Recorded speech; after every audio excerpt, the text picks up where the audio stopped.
ఈ సినిమాకి 69 ఆస్కార్ ఎందుకు పెట్టారు సంస్కార కాలనీ అని? అంటే దానికి దీనికి లింక్ ఏమన్నా ఉందా లేకపోతే ఏంటి?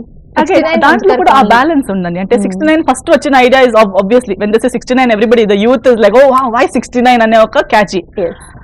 That is normal, that is also part of life. అది ఒక్కటైతే అట్ ద సేమ్ టైమ్ 69 అనేది ఒక mysterious number. 6 and 9 are only a matter of perspective. 6 ని తిప్పితే 9 అయిపోతుంది, 9 ని తిప్పితే. సో జీవితం మనిషి కూడా అంతే. మనిషి ఇంతే అంతే గుడ్ బ్యాడ్ కాదు, పరిస్థితిని బట్టి మారుతూ ఉంటాడు.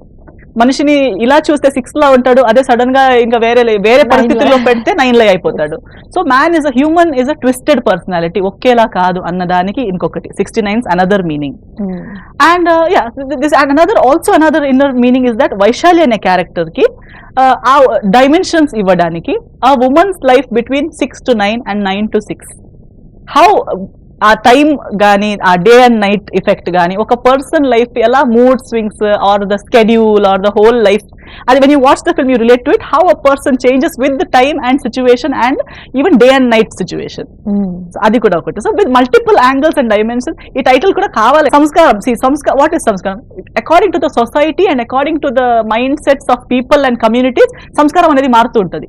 ఇక్కడి ఒకటి సంస్కృతి అయితే ఇంకొక ప్లేస్ లో అక్కడ వేరేనే, అక్కడ డూస్ అండ్ డోంట్స్ వేరు, అబ్రాడ్ వెళ్తే అక్కడ డూస్ అండ్ డోంట్స్ వేరు. So finally what is this whole సంస్కారం or dos and don'ts or rules or regulations అనేది ఏంటి? It's a setup of mind. ఒక 10 మనుషులు ఒకేలా ఆలోచించి ఇదండి మన పద్ధతి ఇది అని ఫిక్స్ అయిపోయారు, అది పద్ధతి అయిపోయింది. ఎక్కడో ఇంకా 10 మంది కలిసి కూర్చున్నారు, ఇది మా పద్ధతి, కొత్త పద్ధతి, ఇది మంది అనుకున్నారు, అది వాళ్ళది అయిపోయింది.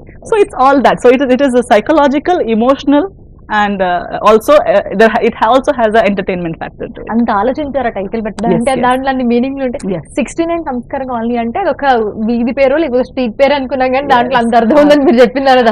అది కూడా ఎందుకే నన్ను డైరెక్టర్ గారు కలిసినప్పుడు డైరెక్టర్ గారు నాకు ఇవన్నీ నాకు ఎక్స్ప్లెయిన్ చేశారు. First when explain the whole thing only ఇలా అనుకుని చేస్తున్నాం ఈ ప్రాజెక్ట్ ని అని చెప్తే I was really like someone is doing ఇంతే ఒక వర్డ్ ని కూడా అంత.